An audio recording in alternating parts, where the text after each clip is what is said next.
Hey kids. So I got a story to tell. How do I start? As you know, I'm swapping out the motor in the Jeep. Something happened to it. And so I've got the Jeep motor out, got it on an engine stand, and started taking all the pieces and parts off so I could go up to Ocala, get me a new rebuilt motor put in here. Man, you know, it's driving me nuts. I gotta see what's the damage. How did it happen? I gotta know. So I get to tearing it apart. Right? So first thing I had to do was, of course, this is how far I got. This right here is what I'm trading as a core for the rebuild, right? So in order to see what happened, when I bore scoped it, there was metal in number 6. This would be number 6 cylinder. And long story short, it was told to me that the exhaust valve head had broken off inside. Well, that is not the case. Loosened all these up.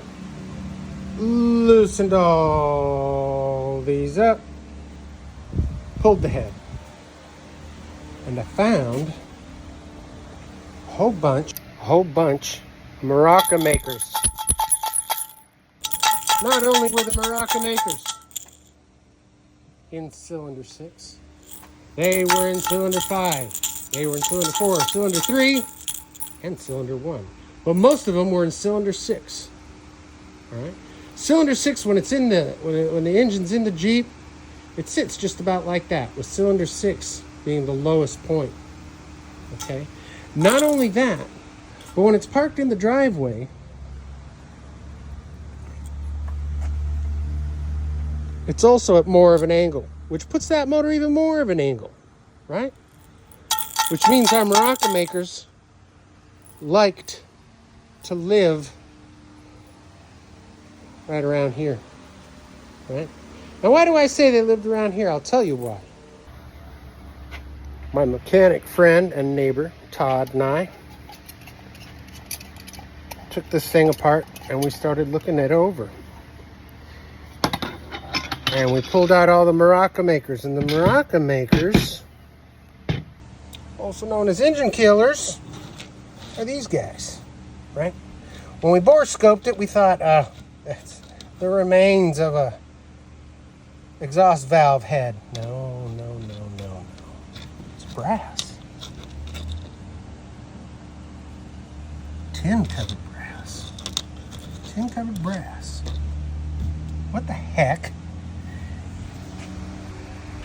in an engine is tin-covered brass? Well, we started looking real hard. Is it oil pump?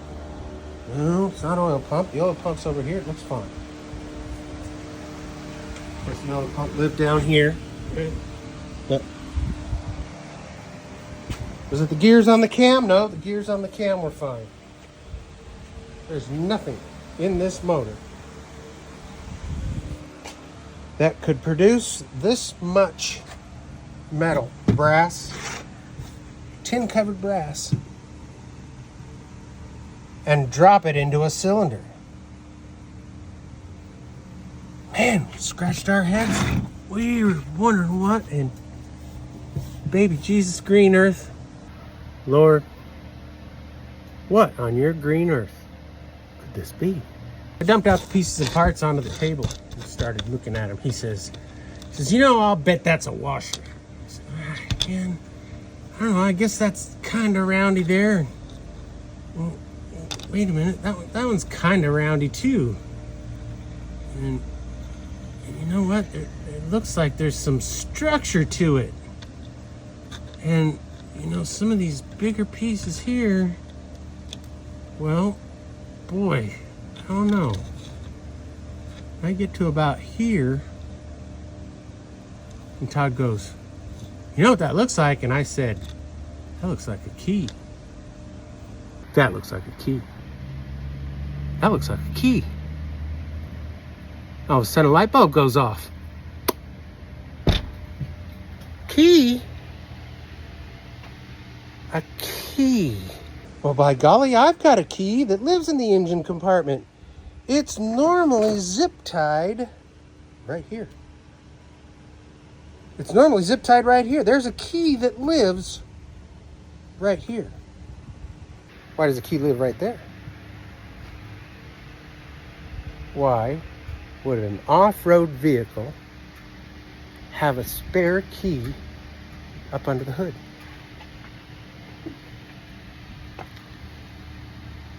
Most of y'all out there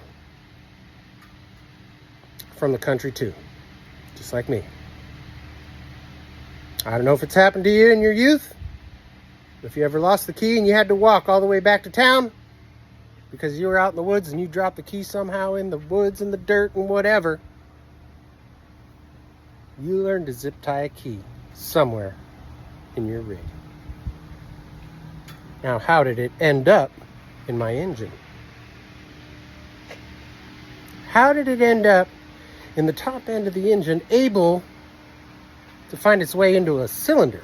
Not just a cylinder, 5 out of 6 cylinders.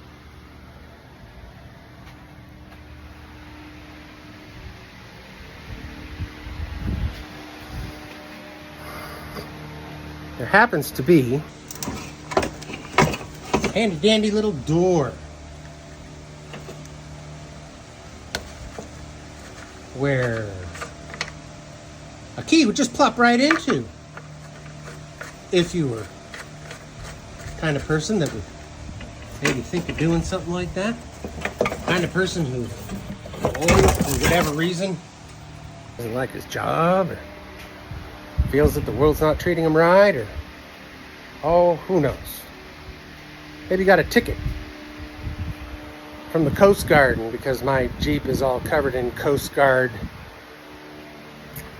placards, decided, you know, I'm sitting here changing this motherfucker's oil. I'm over here changing this motherfucker's oil. And what do I find sitting right here? That's a spare key. I'll bet he's not paying attention. I'm gonna cut that key off. I'm pouring oil right here. Oh, blunk. Oops, I dropped a key.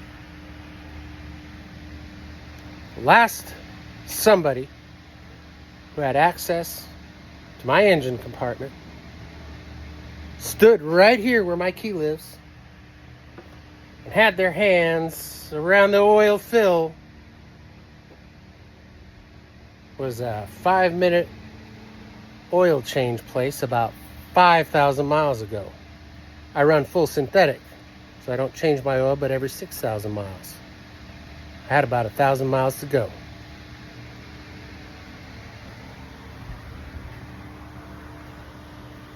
That's my story.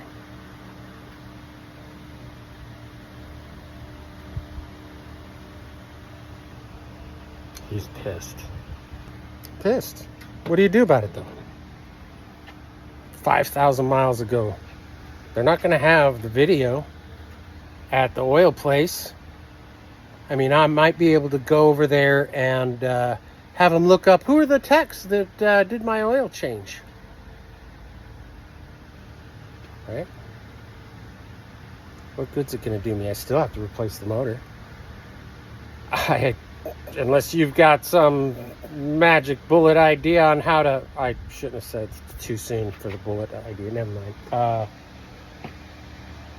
If you've got some kind of idea on how to approach 5-minute oil change, again, they're not going to have... Are they going to have a video? I mean, I'd have to look up when it was that it was like 9 months ago, something like that. I got the oil changed. It was right after my surgery, and I didn't feel like changing the oil myself. didn't feel like changing the oil myself. I didn't feel like changing the oil myself, so I didn't. I paid somebody to do it for me. That key bounced around in there until it couldn't bounce around in there no more. Until it got caught. Until it got caught in the rockers, in the springs. Got busted up good. Busted up big enough to drop in. And it happened all at once. Because my Jeep went from running just fine to not running at all.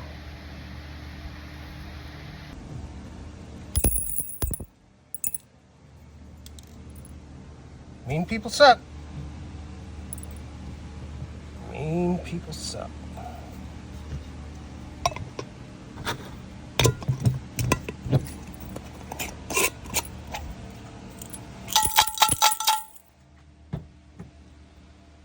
I will rattle this maraca after every oil change that I do myself, so help me God.